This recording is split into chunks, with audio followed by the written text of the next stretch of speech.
Ito po yung kumakalat na video kung saan ay inamin nga natong si Sara Duterte.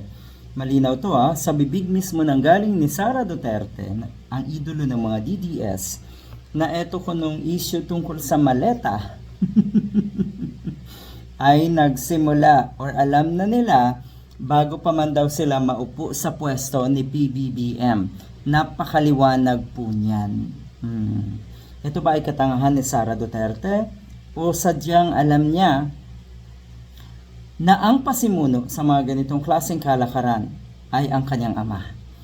Sa panahon ni Duterte, sa panahon ng administrasyon ni Duterte, nagsimula ang matinding nakawan sa gobyerno. At syempre, ibabato yan ng mga DDS na ang mastermind kuno ay ang nasa Malacanang. Buti hindi kayo pinangingilabutan, di ba? Pangilabutan po kayo.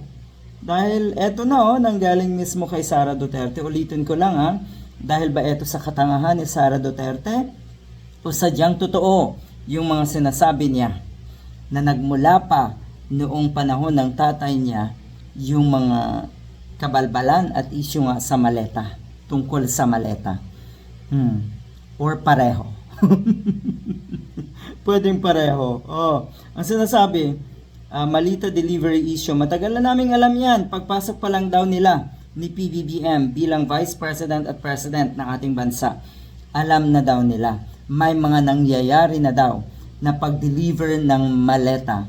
So siguro, talagang noon pa ito, noong panahon ni Duterte. At yung mga pictures na nakikita natin, hindi naman credible na mga ebidensya yun Sa tingin ko ang mas credible yung mga ganitong klaseng pahayag ni Sara Duterte. Mantakin mo wala pa man din sila sa pwesto, alam na ni Sara Duterte yung pag-deliver ng mali-maletang pera. Booking.